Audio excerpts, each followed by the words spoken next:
that Budweiser fire and rescue crew to rescue you after you drink their beer and crash is all part of the Mother Goose Parade in El Cajon, California. We're here to visit the Unarius Academy of Science right down the block there, where since 1974, earnest seekers of the truth have come to hear the ideas and teachings of 93-year-old Ruth Norman, better known to her followers as Prince Uriel.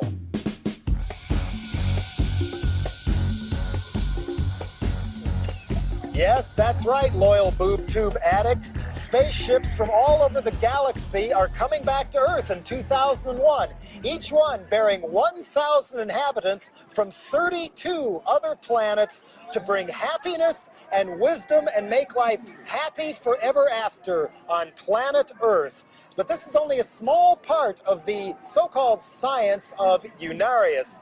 One method Unarians employ to better understand themselves and what brings them to a place like El Cajon is their own unique form of past life therapy through their own unique form of psychodrama. What may look to you or me like one of the greatest Halloween costume parties this side of the San Francisco Gay Parade is actually a scientific method of diagnosing problems and illnesses by uncovering some heinous or horrible crimes you may have committed in a past life. Were you a cannibal? Were you a Republican? Were you Genghis Khan? But don't take my word for it. The Unarians are not alone in their fascination with UFOs and life in outer space. Richard Nixon and Jackie Gleason supposedly went to a CIA base in Nevada to view crashed spaceships. Elvis Presley was interested in UFOs. And notice how similar this painting on the walls of Unarius headquarters is to a certain Crosby, Stills and Nash album. We are now inside the Unarius Academy with Leanne Stevens, a Unarius student. Welcome, Jello. Thank you. Nice to meet you. Nice to meet you too. I'm a representative of Uriel, who is the founder and director of Unarius, and I'm a teacher of past life therapy here, and we're going to take you on a very special tour of Unarius. But I can hardly wait. In order to tour Unarius, you have to have your spaceship. So we're going to give you a choice of one of these spaceship pins. If you hold this one. Oh boy. One is a pin and one is a Cosmic tie stewardess wings? Or are they upside down? Okay. You want that one? Okay. Well, that's a tie tack, isn't it? Well, this one, I like the way this one glitters more. So okay. This one here, by any particular place I'm supposed to put it. Space Brothers want it there. Oh, right here. And this Right spaceship pin now is a reminder that the brothers will land in the year 2001 on Earth, and they're coming in peace and love and brotherhood to help mankind on Earth. So this, when you wear this, this will remind everyone that you see that you're all for it, and it's a positive, wonderful development. And why 2001? Because by then it's determined that we'll be ready. And what we're doing today is part of getting ready.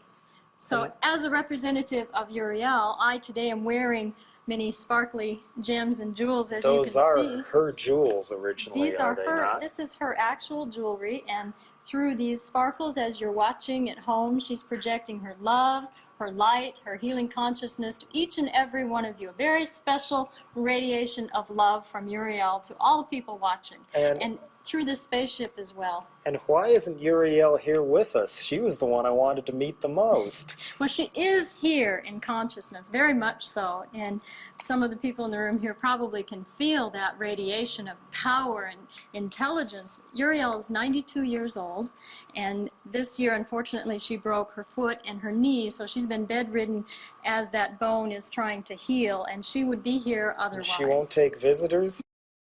I mean, there are rumors flying around that she has been dead for a year or two, and like Scientology, there's a cover-up going on. How do you respond to that?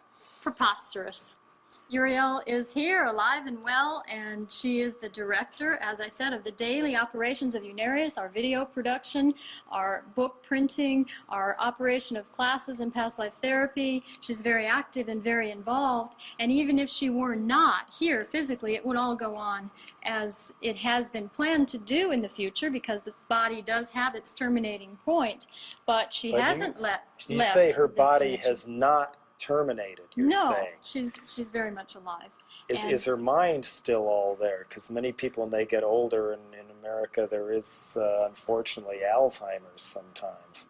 Uriel's mind is more intelligent, active, alive, and radiating with intelligence than you and I could hope to be in this lifetime, but someday in the future we may be.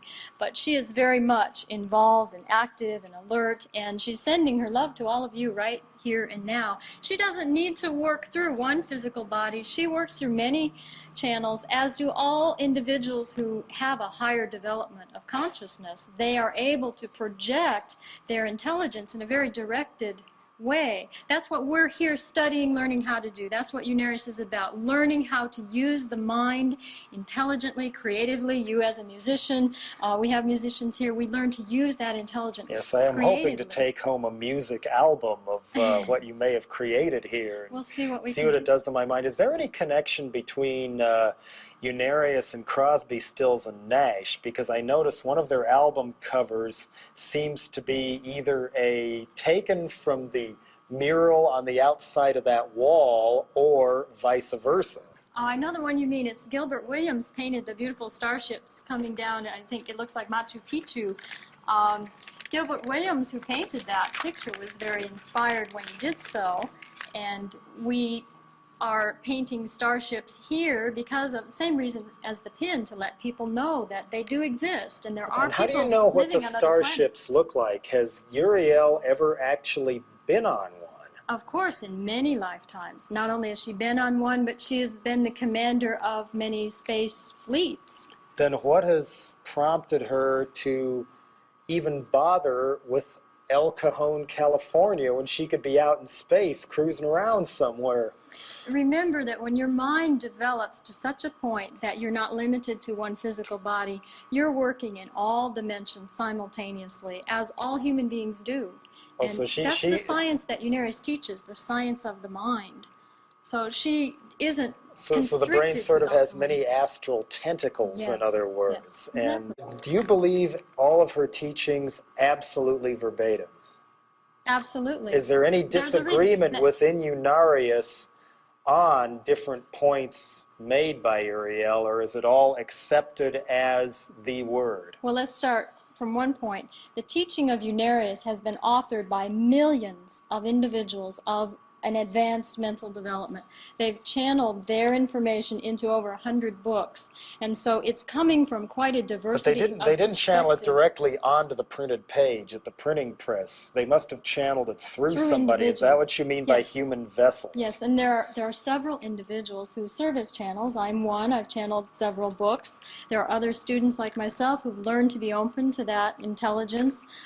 Uriel herself is overshadowing, because her mind, it's like her mind encompasses other minds, and we are speaking interdimensionally. So everyone learns at their own rate. Everyone learns the teaching of Unarius at their own pace, and they become aware of certain elements of it individually. So it's not like it's one particular facet. This is a multifaceted teaching. What happens when her physical being does leave this planet? Who's going to take over? What will happen to the Unarius Academy here? We will carry on with everything that's been set in motion so far. There are a number of us who are developing our ability to speak to people like you, to continue printing and writing books, to continue producing our television programs. Our purpose is to let people know. Is any one person intending to succeed her? Has that already been chosen? Not to my knowledge. It's a group consciousness. It always has been, and it always will be. There are many, as I said, millions of brothers of light who are behind this mission to planet Earth. Have you been on any of the spaceships? In many lifetimes. In many lifetimes, yes. But not on this one? Not in this present lifetime. I personally haven't. No, not in a physical way. But that doesn't matter because I know they're real, I know they exist, I know that people do live on other worlds. It's only logical that we are not the only ones in the universe. But let me show you some. What do they think of some of the crazy things we do on this planet, like mass starvation while other people hoard, like Ross Perot, hoard billions of dollars, or the Gulf War? Why don't they intercede and stop this sort of thing now? An intelligent being who's progressed in their evolution would never interfere in an individual's prerogative to learn through trial and error. And All this the is people our blown trial to and bits error. in Iraq didn't have a chance to learn that. Other people killed them. Isn't there a way to intercede and maybe prevent that, like what's going on in Bosnia-Herzegovina right now? These individuals are continuing on and are learning because we don't believe in one single lifetime. These individuals are on a learning pathway.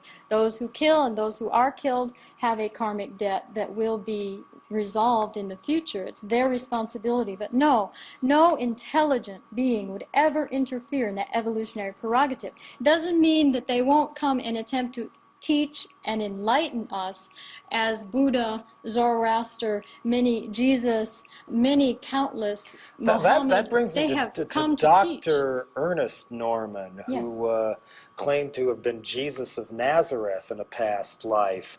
Considering how many fundamentalist Christian cults are out there waiting for the imminent return of Jesus of Nazareth, Pat Robertson, Jerry Falwell, James Watt, and others, why didn't they spot him when he was around? Why did they miss each other? Yes, and when Jesus was incarnated, why did no one understand what he taught? Same thing. It's Well, a a lot lack of those of people understanding. still don't understand what he taught, as far as I'm concerned. True. It's very true. And the books here, the teachings here, he returned to complete his teaching, which was cut short by the crucifixion. And it is a very scientific understanding of life and consciousness, which was not completed and brought through to this planet. So now it has been, and it's been updated in the language of the 21st century, in our more scientific language.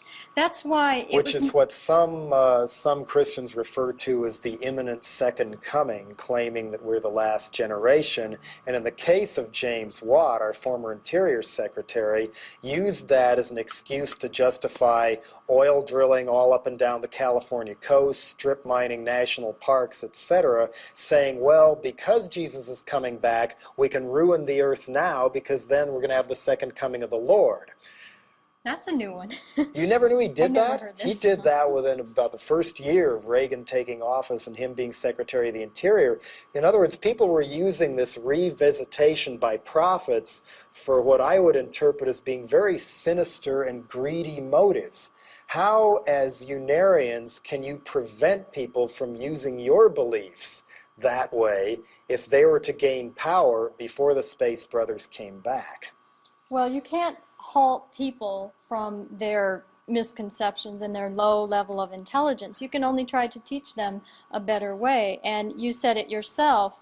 To me, in a way, that's when something where innocent people are getting hurt or killed, or what's going on with the planet, that almost seems like a cop-out to say that, oh, we can only teach them a better way, but we're not going to intercede to stop the slaughter in the former Yugoslavia, for example. Couldn't more be done? Well, it's that intercession that's gotten people in trouble, that overstepping the bounds and infringing on someone else's life. There's a more intelligent way, and there's a very carefully devised plan that's been in effect for over 1 million years that Jesus was a part of, we are a part of, you are a part of, that is helping to enlighten the people of this planet. And it does show its effect. Look at Russia. Look at the changes in the world. There is a positive counter movement at the same time. Those are the things that it's most healthy to focus our consciousness on and to be part of that more positive movement. What about movement. the space alien that's appeared 3 times on the cover of the Weekly World News talking to George Bush, Bill Clinton, and Ross Perot? Was he one of yours, or is he an imposter? I didn't see it, first of all. I would have brought it otherwise.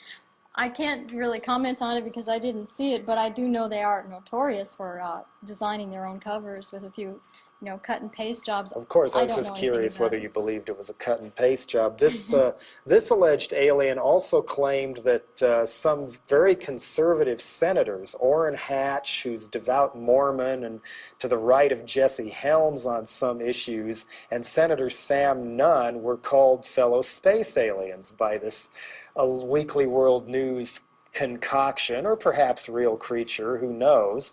And it didn't have the wide bug eyes like some of them did either. It was more like somebody with a big stocking suit on that walked off a Devo album, if you know what I'm talking about in that Very regard. interesting. Anyway, why don't we move on to the structure behind Yes. us? Speaking of Jesse Helms, people who are frightened of sex subliminals in advertising might see this as a very sinister sort of a vessel. Actually, this is a design of Nikola Tesla. This is a power tower that will be used in the future to actually extract energy from the universe, electromagnetic energy, convert it into usable energy in this dimension, and supply free energy for all people on this planet, which will resolve many of the problems that you brought up earlier. Now, as you know... How big will the power tower be? This, what scale model is this? This will be over, and someone will have to correct me if I'm wrong, over 500 feet tall? 2,000 feet tall. 2,000 feet tall. 500 feet into the ground. 500 feet wide at the base. Thank you very much. And this will be a magnificent structure that the Space Brothers, after they land, will help us to build. And at that time, we will be able to break through and cut through all of the opposition to this idea that exists at the present time. Do you intend to use brutal means to break through the opposition? Of course not. It will be purely a matter of people's intelligence being awakened and the full mind being used. That would come in handy. Very much so. Shall we go on? Let's talk about Tesla a little longer, because he's completely erased from science books that I was exposed to in school. I had never heard of him until a rock band named after him came out with an album. So who exactly was Nikola Tesla, and what do you see his significance as? Nikola Tesla is one of those very advanced minds we were talking about. He incarnated at this time to bring us into the electronic age, and he is the one... When was he alive, though? That would have been right around 1920s, early part of this century. What part of Europe was he from? Yugoslavia. And he came to America. He worked with Edison for a while. They had a falling out. Edison didn't like his ideas, and Tesla developed... Or stole them, like he did the black scientist who invented the light bulb while under contract to him in his lab, but that's another story. That's the story of planet Earth. But Tesla brought through alternating current, which has made this television possible.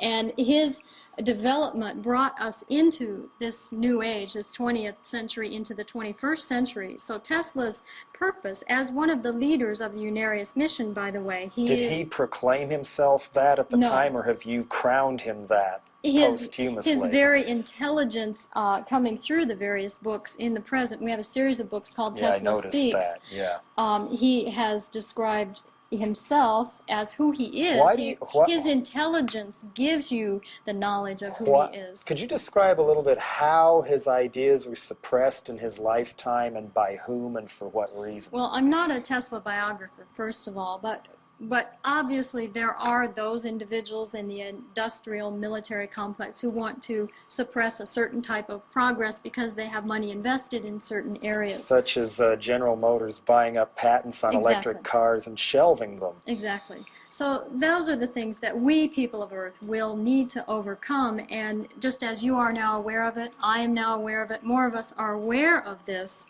opposition to progress, and we will, and it's our responsibility to take steps to stop that and demand a better way of life on this planet. In addition to Tesla, are you aware of the work of Wilhelm Reich? I have heard of his work. Around the same time, and his device, the Orgon Accumulator. Yes.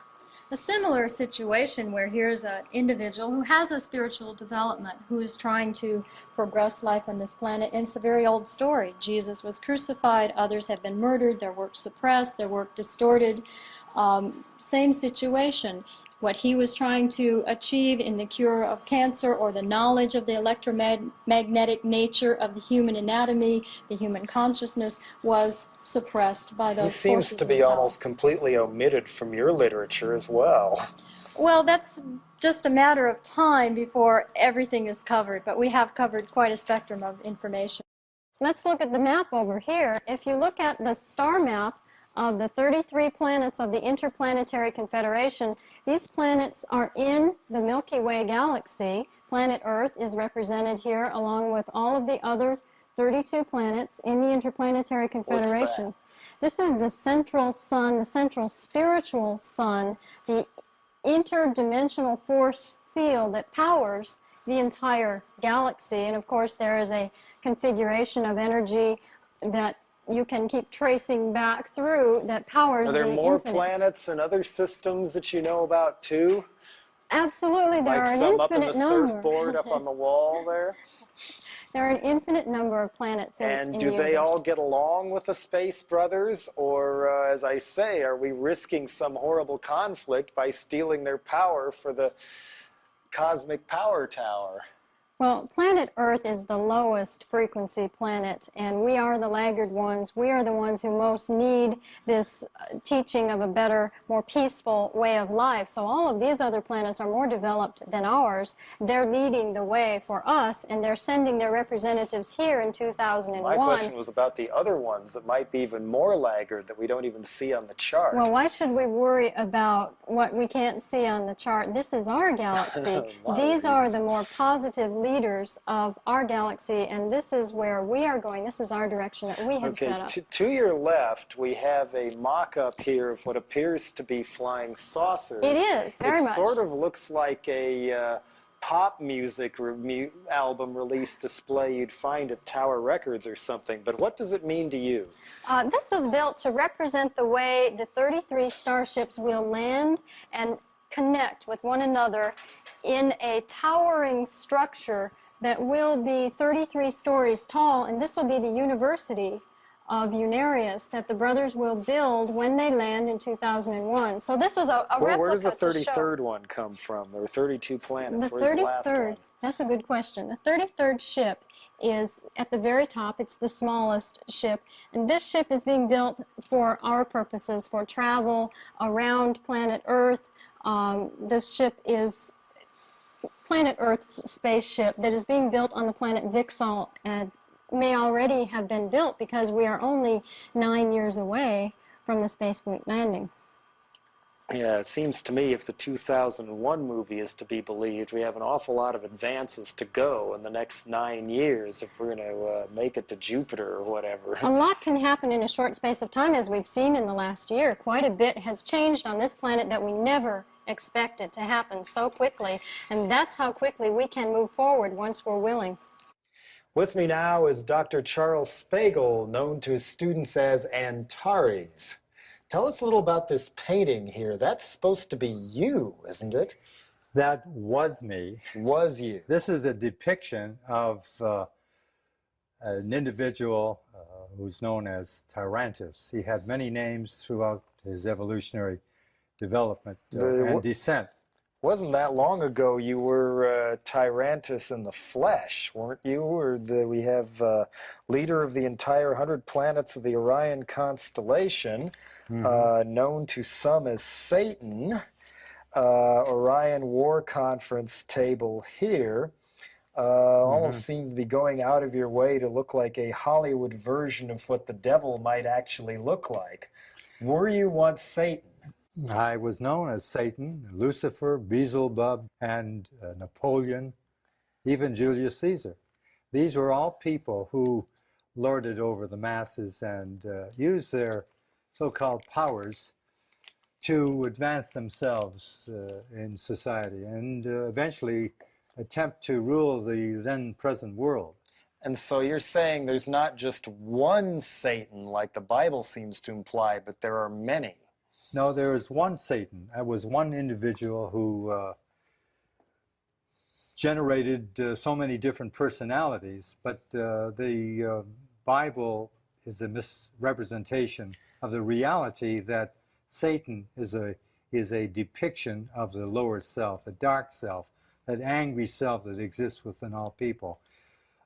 We were... So you don't feel that Satan liked himself very much then?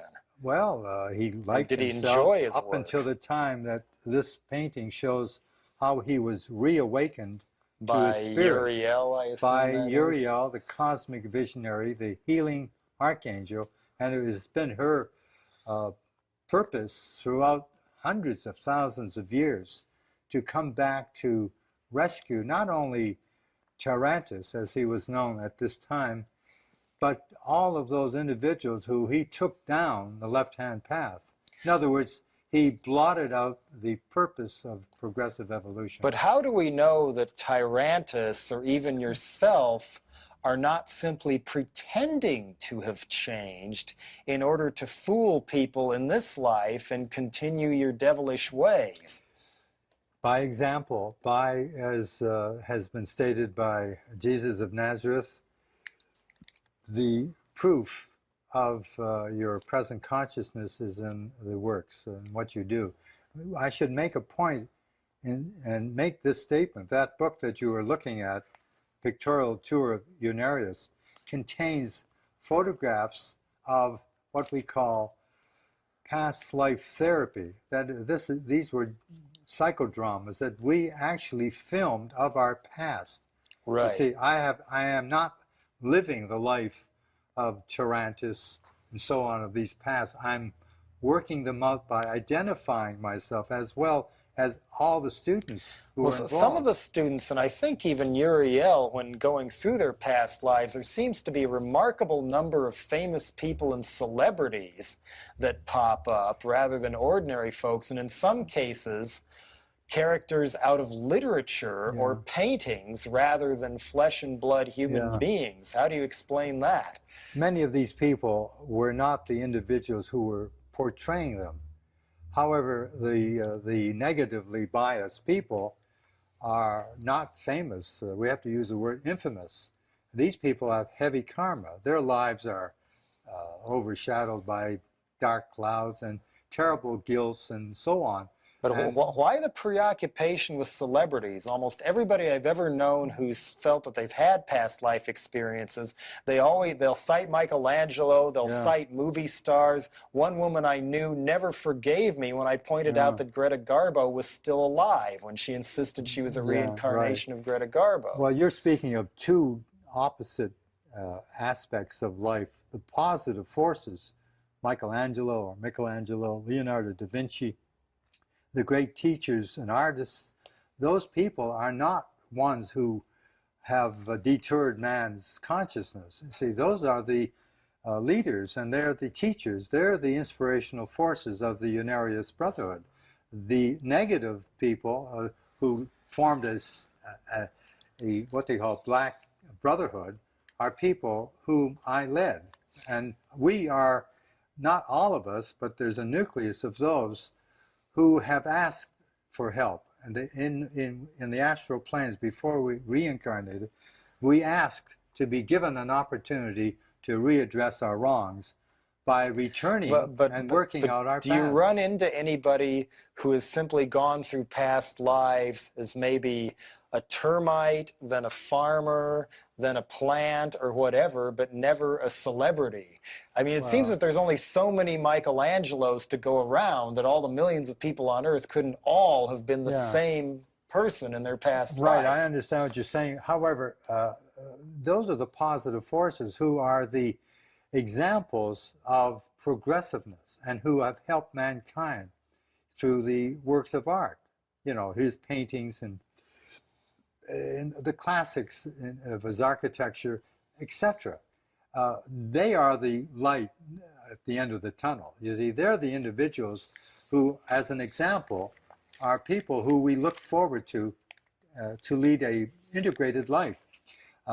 Unarius teaches a basic therapy called past life therapy to help all mankind, all individuals, have a hidden past. There's skeletons in everybody's closet. I'm still astounded at how many people's skeletons are celebrities. Well, it gets in the way of my buying the past life theory sometime. At least the Buddhists let the animal kingdom in on things, but and you so see, do the Hindus. If you're speaking about those individuals, artists, philosophers, scientists, who provided not knowledge. just the scientists, but we're also talking lots of people. I was Genghis Khan in a past Well, life. he's not a positive oriented person. Genghis Khan lived the life of Hitler. Well, this And, much we know, this but is why the couldn't they have continuity. picked a warrior or whatever? It seems like this may not be a legitimate trance if all they can come up with is celebrities. Well, let's make a point. People who have lived before and are reincarnated now don't know who they were until they make that effort and want to uncover their past so that they can lead a life of spirit. That means to be a help to mankind. You know, in other words, what if the person finds out that all they were in their past lives are really horrible people, horse thieves, murderers, Genghis Khan, and up until they found this out, they were happy, and then they have an emotional collapse? it can't be that way. You see, you are what you have been before. You form the hard disk of all those lifetimes. That is information you use to live in the present. It's a continuity. You can't be any different than mind is an energy format. And that is collated. It's just programming it on the computer. So you're almost talking about encoding the way Scientologists do then. Do you agree with them on that? Nothing to do with Scientology. Unarius is a pioneering organization that is the, what shall we call it, the teaching of a progressive evolution. And the teachers are all those individuals who are the examples of their teaching. Uriel, Leonardo da Vinci, Jesus of Nazareth, the great artists and philosophers of old, Descartes. How about and Elvis so on. Presley? Elvis Presley is a young soul to a great extent, although he accepted There is a growing movement reincarnation. that of people who believe he was a genuine prophet. No, he's not really anyone of any consequence in terms of his knowledge of the physics of energy. See, Unarius is a bona fide teaching of a science of life, and that is a fourth dimensional physics. It explains the mind and consciousness. It explains where you are, where you've been, and how to keep a balance. Do you network Not by with getting other... down on the knees and bowing to someone else. I like that. Do you network at all with other so-called UFO groups or believers in outer space beings? No, we don't network. We are the books that have been written, over 125 titles and about 50 manuscripts yet to be published, are direct contacts with the Space Brothers. Who are the Space Brothers? They're people like you and I who have integrated their understanding of evolution. What do they look these are the like? people like you and I. You could be a Space Brother, a human being, a Homo sapiens. Would I look like a Space Brother if I was from one of the other 32 planets? Do they all look like humanoids? Or they're human beings, just like you and I. Do some of them have eyes growing out the tops of their heads, or is it all of a humanoid nature? No, there are humanoids, but those humanoids were made by people like you and I who once lived in these technological societies which was bereft of any spiritual understanding. That is the continuity of life. What you do now, you'll live and relive the consequences. So who are the beings that you see sometimes illustrated in mainstream and not so mainstream publications almost every single time? Bald head, sloping forehead, large, almost reptilian or insect eyes. These are the kind that some people claim are kept under lock and key by the CIA or the Defense Department in the Nevada desert, along with their crashed spacecraft near a town called Rachel. So do you have no connection with that or believe any connection with that? You see, Nixon and Jackie Gleason did. Did you have any contact with Nixon and Jackie Gleason? I'm going too fast, I know. No, it isn't that. It's this. We are a scientific educational organization. We get behind what you call the cinema with the phenomena of life and explain it. You see, you're getting down to the substratum of what makes things happen. Don't forget there are hundreds of millions of planets, hundreds of millions of planets in this galaxy with people on them. This is just being discovered. And By who? By many people who are involved in the UFO movement and who have evidence. Now, many of these So there is a people, UFO movement beyond Unarius that maybe you do have it's not contact a matter with. of being That beyond it. I didn't mean beyond it, but in the yeah. sense of beyond it this way. I meant like in other towns and other places and working under other names. There are others then. Well, they're not integrated. They're all working independently. There's all kinds of organization, MUFON, so on, Mutual UFO Network. But they are basically physically oriented in the phenomena of it. We explain it because the reality of life is that the infinite creative intelligence, which is the cosmic mind, whatever you call it, people, the religionists have used the word God, has generated an infinite number of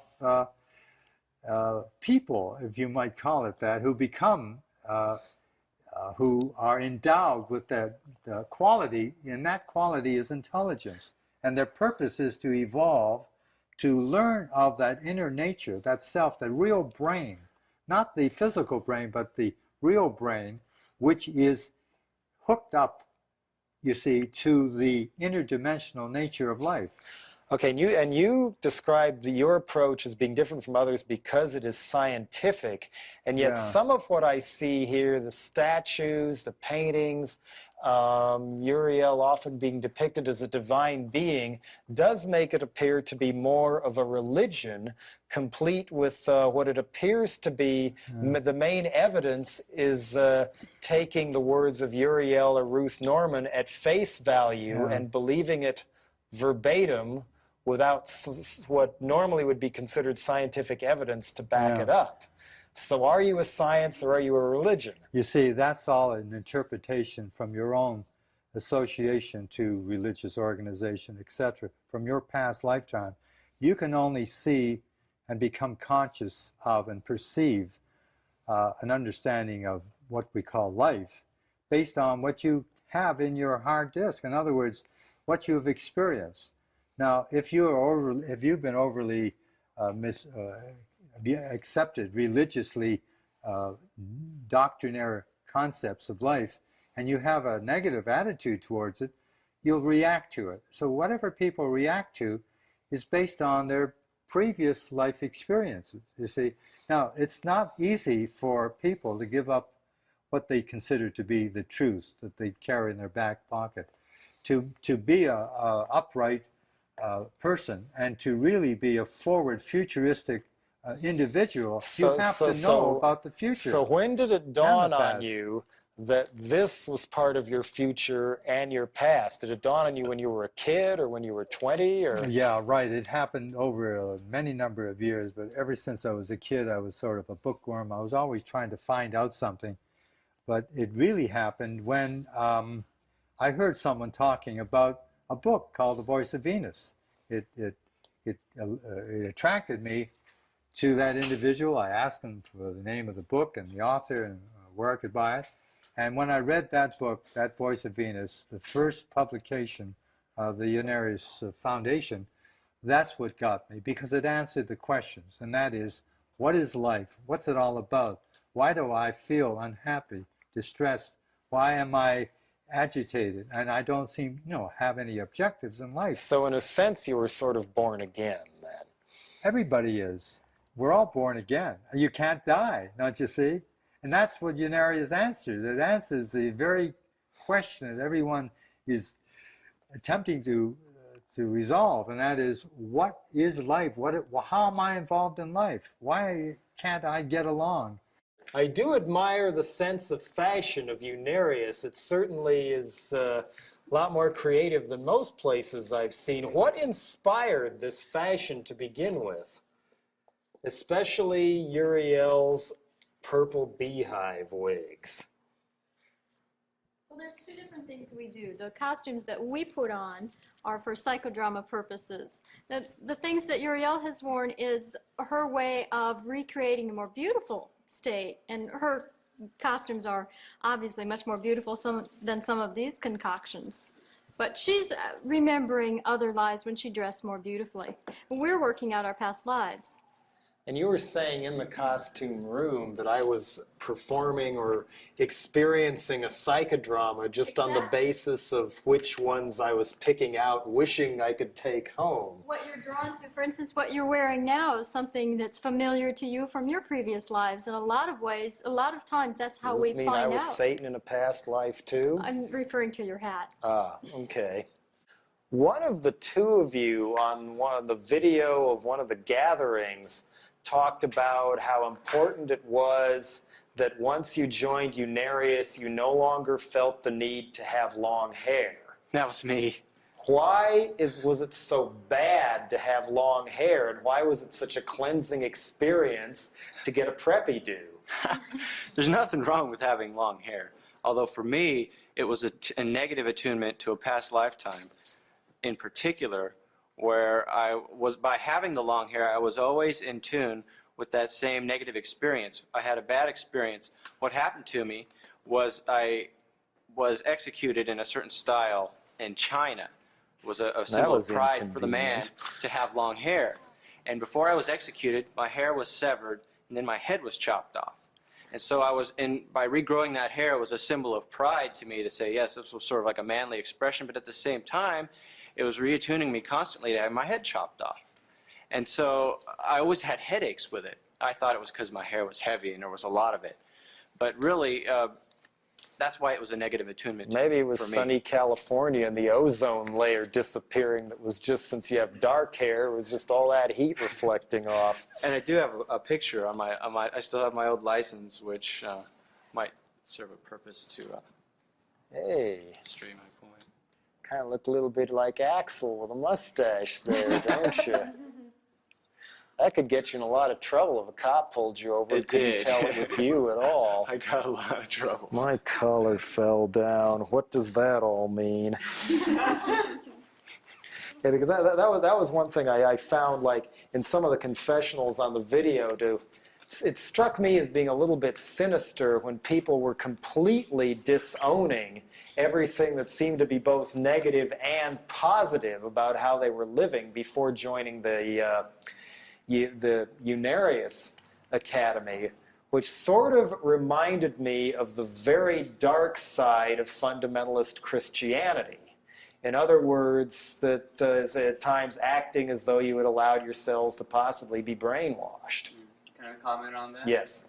The only thing I gave up was that was holding me back. Drugs, an obsession with heavy metal that was only clouding my mind.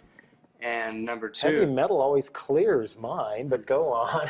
Well, I was into Black Sabbath, some of the really, really heavy groups, and I used to go to sleep with it. So I was just part of my consciousness all the time.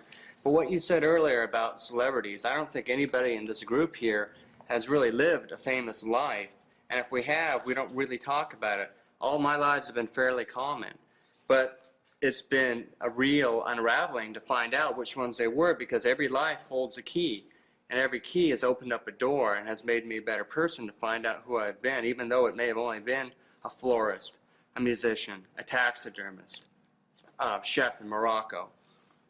Yeah, I guess what I'm getting at is there's certain things that I myself have had to fight to even, in my own music, even fight for its right to exist. In my case, being brought into court by the LAPD and put on trial for one of my albums because they felt it was obscene and I didn't. And I fought it on First Amendment grounds. But a lot of the people pushing for labeling on rock records and censoring certain artists, including me, are claiming that the music itself, which I try to make my music a very positive, enlightening thing, even if I use very graphic and sometimes negative images to do it. But this same suppression of, like, Black Sabbath automatically being negative. I mean, Black Sabbath made me feel great when I was a kid, when otherwise I was depressed or something like that. I loved it. If I hadn't seen the Ramones at a certain time and decided, hey, I want to be in punk rock too, I might have killed myself. Who knows? How did that make you feel? I think it affected me because the rest of my family listens to it to this day. So I heard a lot of it growing up and didn't like much of it except for Karl Orff and maybe a few others. But I've noticed I put little classical things in my punk rock songs, whether I'm thinking about it or not, that might not be there otherwise. Okay. You know, with this debate going on, is Ruth Norman even still alive or not? Another one that I asked Dr. Spagel earlier was, how do we know that he still isn't Tyrantus, disguising himself as somebody else in order to hoodwink all of you? You're not the only one that's asked that question. A lot of us have, because of our memory of who Antares was. We've had tremendous reactions to him. We've mistrusted him. We've hated and resented who he represented to us. But in his channeling of the books and the help, Akashic readings, past life readings he has given to us individually, and in his caring for Uriel, he has proven a love and a loyalty that goes far beyond anything any of us have ever experienced. And he is no more Tyrannus than you are, Ron Hubbard. How do you know he won't turn bad again? We know that because of the direction he's gone now, that he's given irrevocable proof of the direction he's heading. That's into the light. The changes he has made are so monumental. What is the irrevocable proof? The proof is in his consciousness, in the way he has changed toward us, his ability to help us now. And how was he hindering you before? He was hindering us before he was able to work out his past. And we were not working out our past. Of course, we are only reliving. We are regenerating all the sum and total of all those lives that you're talking about now. So have any of you in this lifetime ever been on any of the spaceships? I haven't, but I've seen one up real close. Where? In Lucerne Valley, in the high desert of California, near Victorville. What did it look like? It looked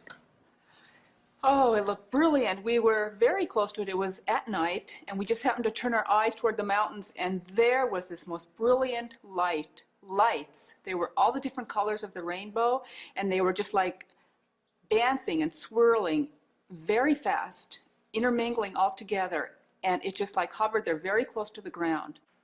Some of the psychodramas seem to be inspired by science fiction. Are science fiction books and movies inspired by past life occurrences? Yes. And if you've got examples, which it sounds like you do, please explain. The novel called 1984 by George Orwell is one brilliant example of a person who was inspired to recreate a past life situation. This particular past life was the continent of Mu, or Lemuria. And George Orwell wrote very well about the past suppression of the individual human spirit and the overriding strict control over human development. Now, George Orwell wrote that about communism, but he was being inspired by a previous lifetime. H.G. Wells, who wrote many science fiction novels, also was inspired by previous civilizations. Another Orwell historian I know well, who's even had his name legally changed to Winston Smith, insists that Orwell actually based that book on the British government at the time, and the original title was 1948, and the publisher went and changed it on him. But the basic intent of George Orwell, the spark of inspiration in his mind, was definitely a continuity of previous lifetimes and past lives. H.G. Wells himself lived in the Aryan civilization 800,000 years ago.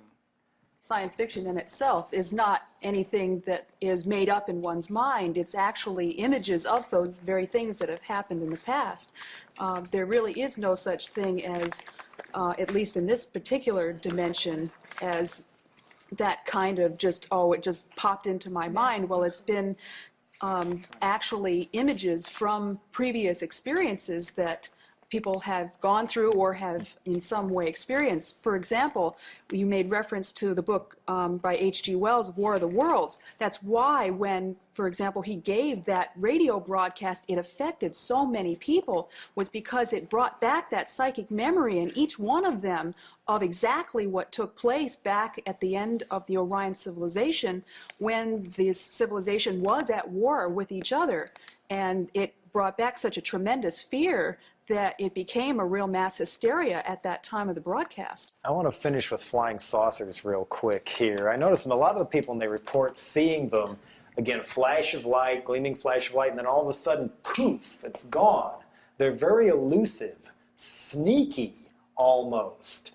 I'm not necessarily ready to interpret that as a sign of friendly behavior. Maybe it's just space teenagers joyriding and picking on the little earthlings to amuse themselves, which I come from a state where there was an epidemic of cattle mutilations, where they would find cattle with blood sucked out and two little prongs or neatly carved cuts of meat taken out. The governor had to go on TV to say, no, we're not being invaded by aliens. There aren't Satanists everywhere chopping up your cattle. But that was what it brought to me that, wait a minute, I wonder if there's juvenile pranksters running around instead of TPing trees. They're going around mutilating cattle on Earth. Well, for instance, there's so many different types of people on this Earth. There's just as many different types of people out there on other planets. So the starship I saw definitely had anything to do with that. It was... But there are devious ones out there, or questionable ones, as well as the ones you're fond of. I don't know anything about the devious ones. Because how do you know the good space brothers will win out? I saw an Outer Limits episode years ago where a giant creature from outer space, played by Richard Keel, who was Jaws and James Bond later on, and they put him on platform shoes, gave him this huge head, came to Earth as a benevolent visitor from space and magically taught Earthlings how to grow more food, get rid of their desert climates. Everybody was happy, prosperous, and they were getting all these free trips on spaceships to the aliens' planet. Everybody was so happy until somebody popped the question, wait a minute, no one has ever come back to say what it was like. They're growing us Earthlings for their food supply. What proof do you have that the Space Brothers don't intend to mine our bone marrow or simply take over the planet and use us for Space Brother burgers or something?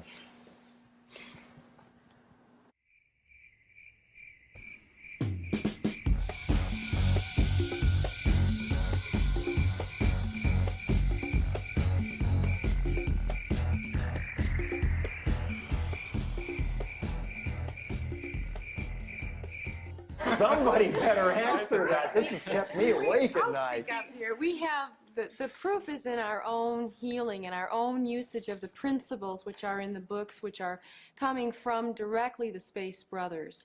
And what if they're healing you so you'll make a better meal later on, just like they feed this special grain to cattle so it'll say they could get a higher price from Safeway? Well, that in itself is a memory from Orion. There was a planet of people that were taken for food. So that is a memory that is being replayed within the psychic anatomy of an individual. But these brothers, once you start the study and once you start to make that attunement with them, you feel their love and light. I mean, you feel that intelligence. And but many loving, intelligent people got overrun by not so loving, intelligent people. Witness Europeans' attacks on Native American peoples and things like that. How do we know that if the Space Brothers are ushered in here, somebody else might not follow them and destroy the whole thing for the brothers and for us? Is there any proof of that either way that you know of? Or is this all being done on faith and somebody, some other force may actually be conning the Space Brothers to con you? I'll address that question. A lot of our fears, like you've described, are coming from our own past life memories of having done those very things. And all of the students sitting here are individuals who recognize themselves having done those very things to other peoples, other civilizations, other planets, having been part of governments that did take over in that way. So we're very familiar with where that fear comes from and that particular nature But of how our are you negative so past. positive it won't happen again? when Very they come back to positive Earth? because of the nature of the individuals that we've been in contact with through these books, the nature of their intelligence, the nature of their understanding of life, and they have demonstrated it and proven it to us time and time and time again. And we're thoroughly convinced because each day we've questioned and weighed, is this positive, is this negative, and it proves itself out to be positively and helpfully oriented toward the Earth people. In this room probably has an opinion about Charles Manson. Yes. And I know several people, because of the length of Manson's writings, his songs, and whatnot, who consider him to be a gifted and possibly divine philosopher who screwed up a few times in his life. How much have you ever studied any past life history or the so-called teachings of Charles Manson? Who would want to? Who would want to put their consciousness in that kind of material? Our consciousness is in positive works and teachings that are channeled from positive advanced I intellects. could bring people here who claim that most of Manson's teachings taken out of the context of the murders were also very positive. Well, that's just the thing. By their fruits, you should know them. Manson's fruits are murder. It doesn't matter what he wrote about. It's the fruits of his life, of ending other people's lives. That's going against the very infinite soul, the very part of their soulic purpose. That prematurely ends their cycle here. He had no right to do that. All murder is negative. Okay, And keep in mind, too, anybody who has a negative development, no matter how powerful it is, that negative development once, at one time in evolution, was positive. So they may very well be remembering Manson when he was a more positive person, but who did, you say, make a big mistake. He did, but many thousands of years ago, and he has now taken whatever positive development he once had, and he's inverted it, and now he's become a very powerful negative force, much like Tyrannus. But Tyrannus was able to turn it around and has changed, unlike Manson, who is continuing on that downward trail. His teachings are nothing compared to Jesus Christ. In fact, I've even heard him say he was Jesus, incarnated or something like that. Or his teachings are the continuity. That is total lower astral insanity. that's an interesting concept, lower astral insanity. Or obsessionals. What would you do if on her deathbed Uriel told you she made the whole thing up and that none of this was actually true? It just won't happen. There's no way. We've proven it to ourselves too much that what she has taught all along has been valid because we validated it for ourselves. We've seen the changes within ourselves. We all have experienced tremendous healings and feelings of freedom and relaxedness and growth within our own lives, that there's no way that if some comment like that were made that it would be received in any way of acceptance, because we know that it's true. There's just no questioning it. And also, Uriel is an example of the principles of what she teaches. All of these principles are in the books, and any of the fruits, any of the benefits, anyone can gain at home, at study, through studying these principles. You talk about studying principles and how there's just no question of it, and yet you deny a religion. You're a religion, and one of the main definitions of a religion is having a text that you're not supposed to question. Oh, We question it all the time. We're asked questions. We're never taking. We're not. So have you had any disagreements with Uriel then? Oh, yeah. Oh, yes. Can you give an example? Oh, in everything. A student, you go through every kind of disagreement within yourself until you see yourself reflected as being kind of stupid. And then you see the larger picture and you realize, oh, I didn't look at it that way. I didn't look at the whole picture. You're right. I can see the whole picture. It's like any teacher and student. The teacher's painting the larger picture and you've got a small mind. Have you, has anybody ever wound up changing the view or opinion of the teacher? No. No. That's for greater intelligence. Ruth Norman, Prince Uriel, has not been seen publicly in what, 2 years now at least? I was hoping, I was just waiting and waiting, hoping to confer with her here, but she isn't here. And people are telling me, well, she's up the road, she's fine, but they're very reluctant to offer proof of that to the outside world. Is this a similar situation to the Church of Scientology disguising the death of L. Ron Hubbard for several years and claiming he was channeling his wishes through his attorney? How many of you have direct visual proof that Uriel is still alive? I do. You've all met her. Yeah. Oh, yes. Of course. We have all talked to her. So, on one well, occasion why or can't another. we see her then? I talked to her today on the telephone, and she sends, Uriel today on the telephone sends her love, light, a healing consciousness and power to everyone watching this. She's very much alive and well. She just has a broken foot. She's not very mobile at the moment. But we were willing to come to her. She recently had a freelance photographer taking photographs of her. I have some photographs of her, and if you'd asked me ahead of time, I would have brought the photograph with me. Maybe we can videotape it later. You can see a recent photograph of her. We could call her on the phone. Sure. You want to call her now? Good evening, Jello. Uriel here. Hi. How do you do? Pretty good. How are you? Well, about as good as I have been for the last year. I'm really kind of glued to this bed.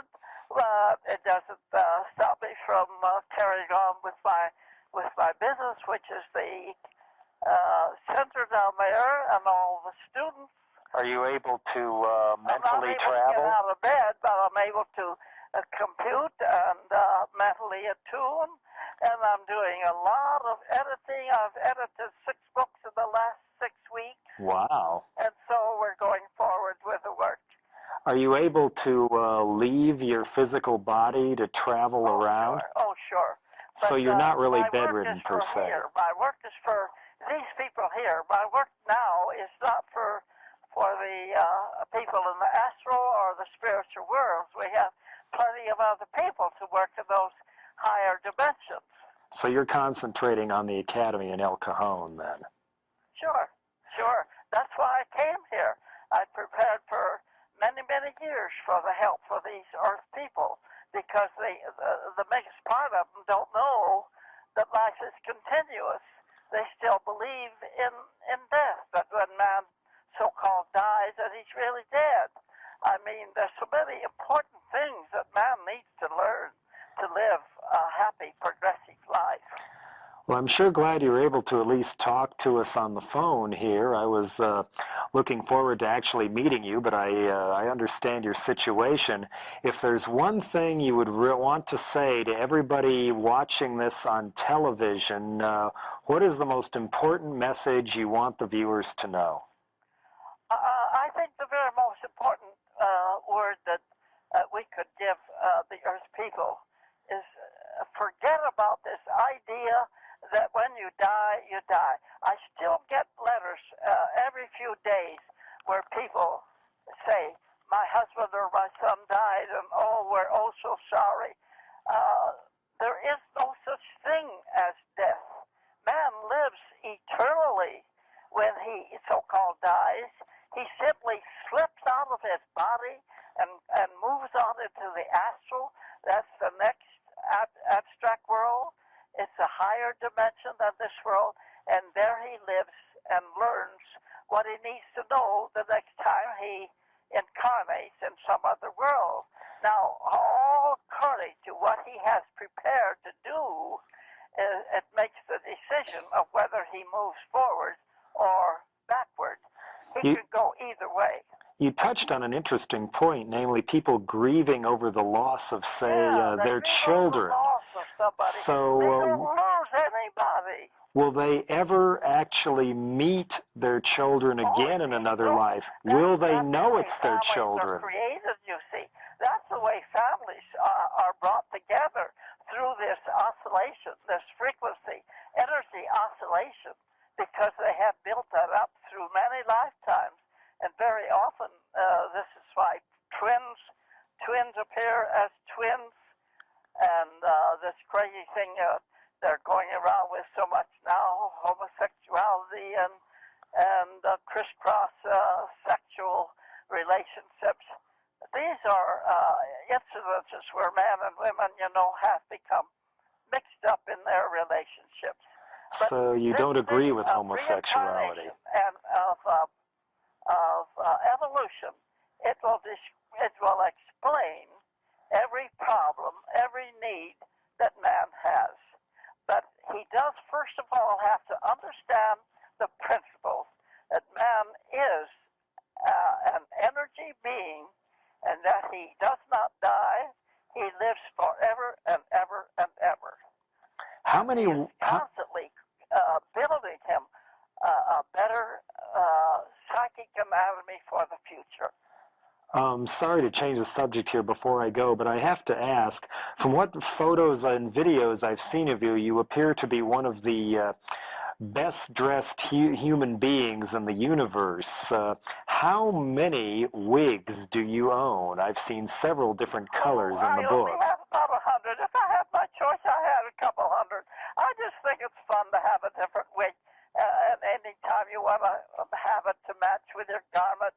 And I design my own gowns, and I have a lady who makes them. I just design them, and she makes them. I have fun creating my costumes for the video, and people love to see it. Oh yeah, I was telling Leanne and the others when I went into the costume room, if you ever have a garage sale, be sure to give me a call. It doesn't mean anything. It's just my pleasure. Everybody has to have some little thing that he latches onto, and that happens to be. I like now, for instance, the young girl you have down there now, my protege, Leanne. She's all decked out in some of my jewelry. Doesn't she look lovely? Oh yeah. And she's my polarity. I'm sure in one lifetime, quite like 4 or 5 lifetimes in the past, I'm sure she's been my daughter. Right now, I could take her into my home and raise her as my daughter, but she's doing a much better job by living alone and taking her part as a teacher and director of my classes. So I'm 93, going on 94. And somewhere I heard that you intended to stay around as Ruth Norman, as Uriel, for at least 20 years after the Space Brothers land, which would make you close to 120. I haven't planned anything exactly like that. Oh, I'm sorry. You'll hear a lot of tales, no doubt. But whatever, I know I will be directing and motivating that fleet. You see, the fleet, the 33 starships, will all be connected, and I will be operating them. I will bring them to Earth. I will go on out to planet Aries before they land and bring them here on this world. See, I have purchased property about 100 acres up in the hills. It's virgin property. And that's the one that's photographed in your book. Where this fleet will land, and they will build one on top of the other. I think if you look around there in the center, you will find a dummy that we have built to illustrate how the ships will be. I think it's prominently displayed in the main room. If I'm thinking of the same one, I don't think it's in the cellar. I think it's where everybody gets to see it. Yeah. Well, thank you very much for taking the time to talk. It's been a pleasure, and I look forward to the landing. Well, we all do. I can't wait, but the only reason we're not landing now, we could come any day, but the biggest part of the Earth people are not ready. they would take pop shots at us, and we're not interested in that. Do you think the Earth people will ever be ready for something like this, though? That's why I'm here. That's exactly why I'm here, to try to help the Earth people to become ready. We're putting out books now, new books. We already have 125, but we have 25 more in store with other attractive titles that will help prepare the Earthman. And he is now, at this point, he is at the point of openness and readiness more than he's ever been. I noticed some of the prominent video production, the continuous productions that they show from 1 week to the next, are now showing pictures of this innuendo, although they haven't really gotten completely into it about life after life after life. But they are showing things that shows that they're preparing. Yeah, and that's what I'm interested in and trying very hard to do, and successfully so. We're spending all we possibly can on advertisements and magazines. So where are you advertising? I've never seen one. Beg your pardon? Where are you advertising? I've never seen an advertisement. Many catalogs, many catalogs. Oh, I see. They're your own. You don't run ads in other publications, then. Oh, sure. We'll advertise any place that somebody suggests. Well, I would suggest Time and Newsweek for starters. We have had articles in Time and Newsweek. I think we still have one on Newsweek. Do we not, Terry? Not right this minute, but we have had. Well, we put it wherever that someone may suggest or we feel inclined. It isn't that we limit it to one a week. We're advertising in 8 or 10 different magazines, and some of them are rather new. But thank you for calling. Oh, yes. It's good to speak with you. Okay. And take care, get well, and hope... Oh, it's just a couple of broken bones in my right foot. I'm really not sick, but I have to lie here to rest my foot so that my bones will grow together. Right. But I want to project the energy, the light, and the power. I want to have a light projection for you. So if you'll just remain quiet just a moment, we'll have a projection of power, light, that many of the brothers are going to join in here now. At least 33 space-filled brothers. So here goes the projection. Through the phone to me? What? Are you saying this is through to the phone to me? Yes, I'm just saying this to you, to whoever may be listening. This power is being projected to you, and everyone who listens should hear this light, should sense and feel this great power of love, light, infinite energy that has passed through the consciousness of we the brothers. Thank you for calling, and may you walk in peace and love. Good night. Peace and love to you too. Thank you. Good night. And there you have it, the Unarius Academy of Science, and it's open to the public in El Cajon, California. Ruth Norman is not inside one of her all-time favorite costumes now, but that conversation on the phone convinces me she is very much still with us and seems to have a lot more sense of fun than many other movement leaders we can both think of, and a lot more entertaining even than Robert Tilton. And no matter what you may think of Unarians or Robert Tilton, sleep on this tonight. What if the Unarians are right? Why don't you tell us about the dead Kennedys? You said they helped to enlighten. Did you talk about our audiences? Too enlightening. I was into Slayer and Metallica and Exodus and all that, Venom and that stuff. Oh, Venom's great, man. I've never given up on Venom. I can't understand any of the words. Any band that absolutely cannot sing has a worse production on purpose of any metal band I've ever heard, and all their songs are about Satan and angel dust. I mean, how can you go wrong? I've driven so many people out of my house with Venom. That's great. Did you know the Kennedys aren't dead? they're alive and well on the other side and still continuing their work. There's a dissertation from them in one of the Unarius books. Well, maybe if I sent you some of my albums, you could figure out whether they're channeling their messages through my work or not. That would be the height of irony. Could very well be. If they're positive messages, it could very well be. Oh, I think they're very positive. People say they're too negative because I talk about negative things, but you've got to alert people to that first in order to get the problem solved. That's what a lot of rappers do, and that's why there's so much heavy legal hassle on them, is because they're portraying the side of society that caused the Rodney King riots and things that Tipper Gore and her friends didn't want white suburban teenagers to know existed. Well, the Kennedy brothers are still involved in that element of life, as all the brothers are on the other side. The scientists are doing scientific work. The politicians are helping the political aspect. So it's very possible anyone who's involved in a positive way is going to be overshadowed by those particular individuals. So it may have been no accident. Did you know who John F. Kennedy was in his previous life? No. Abraham Lincoln. Do you know who? You know who else has claimed that? Muammar Gaddafi. A big admirer of Abraham Lincoln. The assassination, you know, took place the very same way. It was a reliving.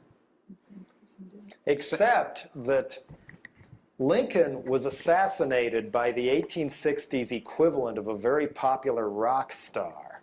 John Wilkes Booth was a major celebrity and a sex idol of his time, wherever Lee Harvey Oswald may not have even pulled the trigger, and nobody knew him from Adam. We're not talking specifically about the physical. We're talking about the negative forces, are really the ones who put the thoughts into people's mind to assassinate people in the first place.